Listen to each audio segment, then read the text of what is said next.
بسم الله الرحمن الرحيم نحمده ونصلي على رسوله الکریم اما بعد بسم اللہ الرحمن الرحیم۔ عزیز طلبہ، آج ہم مختصر معنی الفن الثالث علم البدیع کا سبق نمبر 16 شروع کر رہے ہیں۔ سب سے پہلے ہم آج پہ عادت عبارت پڑھتے ہیں، اس کے بعد پھر سبق کا خلاصہ اور آخر میں عبارت کا ترجمہ اور مختصر تشریح ہم پڑھیں گے۔ عزیز طلبہ، آج ہم محسنات معنویہ کی 5 قسم اور رجوع سے متعلق پڑھیں گے۔ سب سے پہلے آپ حضرات عبارت پر توجہ فرمائیے۔ ومنه أي من المعنوي الرجوع وهو العود إلى الكلام السابق بالنقض أي بنقضه وإبطاله لنكتة كقوله قب بالديار التي لم يعرفها القدم أي لم يبلها تطاول الزمان وتقادم العهد، ثم عاد إلى ذلك الكلام ونقضه بقوله بلى وغيرها الأرواح والديم أي الرياح والأمطار، والنكتة إزار التحير وتدله كأنه أخبر أولا بما لا تحقق له ثم فاق بعض الإفاقة فنقض الكلام السابق قائلا بلى عفاها القدم وغيرها الأرواح والديم۔ رجوع کا لغوی معنی ہے لوٹنا، کلام سابق سے رجوع کرنا، جو بات پہلی کہی ہے اس کو چھوڑ دینا اور اس کے برعکس کوئی اور بات کر دینا، اس کو باطل کرنا، اس سے رجوع کرنا، اس کو رجوع کہا جاتا ہے۔ اور علم البدیع والے کی اصطلاح میں رجوع کہتے ہیں العود الى الکلام السابق بالنقض لنکتة، کلام سابق کو چھوڑ کر کسی خاص نکتے کی بنا پر اس کے حکم سے رجوع کرنا، اس کو چھوڑ دینا، یہ رجوع کہلاتا ہے۔ نکتتن کی قید انہوں نے لگائی ہے، لہذا اگر کلام سابق کو چھوڑنا بغیر نکتے کو ہو، اس کو محض باطل کرنا ہو، تو اس کو علم البدیع والے کے اصطلاح میں رجوع نہیں کہا جاتا اور اس کو محسنات معنویہ کی اقسام میں شمار نہیں کیا جاتا۔ کلام سابق کو اگر باطل کیا گیا ہو، اس کے معنی سے رجوع کیا گیا ہو کسی خاص نکتے کی بنا پر، تو اس کو رجوع اور محسنات معنویہ کے ایک خاص قسم شمار کیا جاتا ہے۔ جس طرح کے شاعر کا یہ شعر ہے قب بالدیار التي لم يعرفها القدم بلا وغيرها الارواح والديم، آپ کھڑے ہو جائے ان گھروں پر جن کو زمانے کے قدیم ہونے نے بوسیدہ نہیں کیا، بلا بلکہ کیوں نہیں، وغیرها الارواح والديم بلکہ ہواؤں نے اور کثیر بارش نے تو اس کا خانہ خراب کر دیا ہے۔ دیکھیں پہلے مصرے میں شاعر اس کے بوسیدہ ہونے کا انکار کر رہا ہے، دوسرے مصرے میں اس کے لیے بوسیدہ ہونے کو ثابت کر رہا ہے، پہلے بات سے رجوع کر رہا ہے، اور یہ رجوع کی وجہ حیرت انگیزی ہے، اور حیرت انگیزی کی بنا پر جو ہے شاعر اس پہلے والے کلام سے رجوع کر رہا ہے، تو اس میں نقطہ وہ حیرت ہے، حیرت انگیزی ہے، اسی نقطے کی بنا پر اس کو محسنات معنویہ یعنی رجوع شمار کیا گیا ہے۔ ومنه أي من المعنوی الرجوع، اور محسنات معنوی کے اقسام میں سے ایک رجوع ہے۔ وهو العود الى الكلام السابق بالنقض، وہ لوٹنا ہے کلام سابق کی طرف بالنقض، اس کو توڑ کر، ای بنقضه و ابطاله یعنی اس کو چھوڑ کر اور اس کے حکم کو باطل کر کے، نکتتن کسی خاص نکتے کی بنا پر، کا قولی جیسے کہ شاعر زہیر کا یہ قول ہے قب بالدیار التي لم يعرفها القدم، کھڑے ہو جائے، دیار دار کی جمع ہے، گھر کو کہتے ہیں قف، یہ وقف یقف سے امر کا صیغہ ہے، اس کا معنی آتا ہے ٹھہر جا، دیار دار کی جمع گھر کو کہتے ہیں۔ التی لم یعرفها، لم یعرفها یہ لم یمحو کے معنی میں ہے کہ مٹایا نہیں، اس کو بوسیدہ نہیں کیا۔ القدم، قدم سے مراد زمانے قدیم ہے، یعنی طویل مدت نے زمانے قدیم نے اس کو بوسیدہ نہیں کیا۔ آپ ایسے گھر کے پاس کھڑے ہو جائے. اے لم یبلہا، لم یبلہا لم یعرف کا معنی بتا رہے. ابلا یبلی ابلان کا معنی آتے بوسیدہ ہونا. لم یبلہا اس کو بوسیدہ نہیں کیا. کس چیز نے؟ قدم کا معنی تطاول الزمان سے کر رہے ہیں، طویل زمانے نے. وتقادم العہد اور طویل عہد نے. کئی زمانے کے گزرنے کے باوجود اس کو جو ہے گھروں کو جو ہے بوسیدہ نہیں کیا، تبدیل نہیں کیا. ثم عاد الی ذلک الکلام، پھر مصنف علیہ الرحمہ شاعر اپنے اس کلام کی طرف متوجہ ہوئے. ونقض، اور اس کو توڑ دیا. بقولی، اپنے اس مصرے سے. بھلا کیوں نہیں، بلکہ وہ تو بوسیدہ ہو چکے. وغیرہا، اور اس کو تبدیل کر دیا ہے. غیر یغیر، تغییر کا معنی ہے تبدیل کرنا. الارواح، ریح کی جمع ہے، ہوا کو کہتے ہیں. کس چیز نے تبدیل کیا؟ الارواح، ہواؤں نے.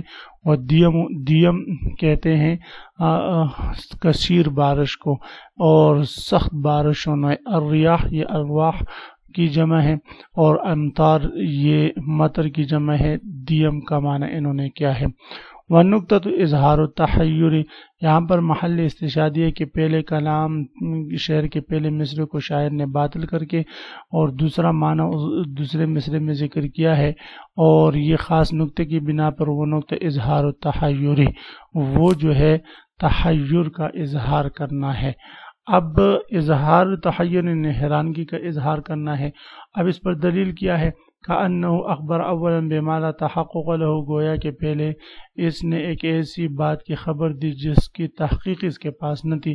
ثم افاق بعض الافاقۃ، لیکن یہ خبر اس نے ایک ایسی حالت میں دی تھی کہ یہ ہوش میں نہیں تھا، بے ہوش تھا، سخت عشق اور محبت کی میں جو ہے یہ آگے جا چکا تھا.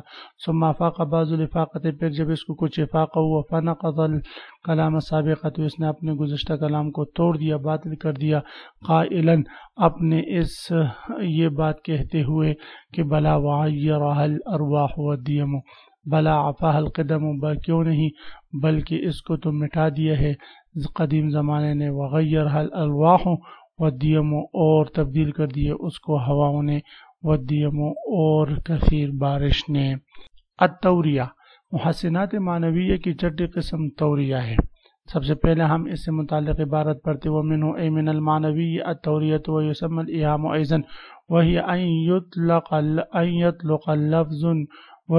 یطلق اللفظ له معنیان قریب وبعید ویراد به البعید اعتمادا على قرینة خفیۃ وهي ضربان. الأولى مجرد، وهي التوریۃ التي لا تجامع شيئا مما يلائم المعنى القريب، نحو الرحمن على العرش استوى، أراد به استوى معناه البعيد وهو استولى، ولم يقرن به شيء مما يلائم المعنى القريب الذي هو الاستقرار. محسنات معنویہ میں سے ایک توریہ ہے. دوریہ باب تفعیل کا مصدر ہے، تفعیلتن کے وزن پر، تصرفتن کے وزن پر. ورّا یوری، توریتن کا معنی آتا ہے چھپانا، خلاف باطن، اظہار کرنا، باطن میں کچھ اور ہو، اظہار کچھ اور کرے، اس کو توریہ کہا جاتا ہے. ومنہ من المعنوی، محسنات معنویہ کے اقسام میں سے ایک التوریۃ، توریہ ہے. توریہ کو ایہام بھی کہا جاتا ہے. ایہام کا معنی وہم میں مبتلا کرنا اور پیچیدگی لانا. توریہ میں بھی چونکہ ایک نوع پیچیدگی ہوتی ہے، خفا ہوتی ہے، اور اس کا معنی واضح نہیں ہوتا، اس لیے اس کا نام توریہ رکھا گیا. محسنات علم البدیع والے کے اصطلاح میں توریہ کہا جاتا ہے ان یطلق لفظ له معنیان قریب وبعید ویراد به البعید، ایک لفظ کا اطلاق ہو جائے، ایک لفظ بولا جائے اس طور پر ایسا لفظ ہو جس کے دو معنی ہوں، ایک معنی قریب اور ایک معنی بعید. مراد بعید والا معنی لے لیا جائے اور قریب والے کو چھوڑ دے.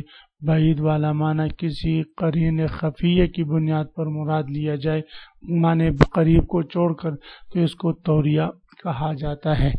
ان یطلق لفظ له معنیان قریب و بعید، کسی ایسے لفظ کا اطلاق کیا جائے جس کے دو معنی ہوں، ایک قریب اور ایک بعید. و یراد بالبعید، بعید والا معنی مراد لیا جائے اعتماداً علی قرینۃ خفیۃ، کسی خفی اور پیچیدہ قرینے پر اعتماد کرتے ہوئے اس کا سہارا لیتے ہوئے۔ وہی ضربان محسنات معنویہ کی دو قسمیں ہیں، پہلی قسم مجردہ اور دوسری قسم مرشحہ۔ پہلی قسم مجردہ اس توریہ کو کہا جاتا ہے کہ جس میں معنی قریب سے معنی بعید کی طرف انسان جائے، لیکن معنی بعید اور معنی قریب کے درمیان کوئی مناسبت اور کوئی ملائمت نہ ہو۔ جیسے الرحمن علی العرش استویٰ، استویٰ کا قریبی معنی ہے قرار پکڑنا، بیٹھنا، جگہ پر قرار پکڑنا، اور استویٰ کا بعیدی معنی ہے استولا، غلبہ پانا، غالب ہونا۔ یہاں پر غالب ہونے کا معنی مراد لیا گیا ہے، لیکن یہ غالب ہونے کے معنی بعید اور معنی قریب استقرار میں کوئی مناسبت نہیں، اس کو مجردہ کہا جاتا ہے۔ وہی ضربان الاولیٰ مجردہ، اور توریہ کی دو قسمیں، پہلی قسم مجرد ہے، وہی توریہ التی لا تجامع شیئا مما یلائم القریبہ، اور توریہ مجردہ وہ ہے کہ جس میں کسی ایسی چیز کو ذکر نہ کیا جائے، جمع نہ کیا جائے جو چیز یلائم المعنی القریبہ، معنی قریب کے مناسب ہوں، جیسے الرحمن علی العرش استویٰ، رحمان ذات وہ ہے علی العرش استویٰ، رحمان ذات نے عرش پر استویٰ، غلبہ پایا۔ اراد بھی استویٰ معنی البعید، یہاں پر استویٰ سے مراد معنی بعید وہ استویٰ اللہ، اور وہ ہے غلبہ پانا۔ ولم یقرن به شیء، اور اس معنی بعید کے ساتھ کسی ایسی چیز کو مناد ملایا نہیں، مما یلائم المعنی القریب الذی، جو معنی قریب کے ملائم وہ الاستقرار اور معنی قریب قرار پکڑنا ہے۔ عزیز طلبہ، اسی کے ساتھ آج کے سبق کا اختتام ہوا۔ آج کے سبق کا خلاصہ یہ ہے کہ ہم نے سب سے پہلے محسنات معنویہ میں سے رجوع سے متعلق پڑھا، رجوع کی تعریف اور اس کی مثال پڑھی، اس کے بعد پھر محسنات معنویہ میں سے توریہ کو پڑھا، توریہ کی تعریف ہم نے پڑھی، اور اس کے بعد توریہ کی دو قسموں میں سے پہلی قسم توریہ مجردہ سے متعلق ہم نے پڑھا اور اس کی مثال پڑھی۔ آپ حضرات اس کو خوب غور سے سنیں سمجھیں۔ اللہ تعالی ہم سب کا حامی و ناصر ہوں، آمین۔ وآخر دعوانا ان الحمد للہ رب العالمین۔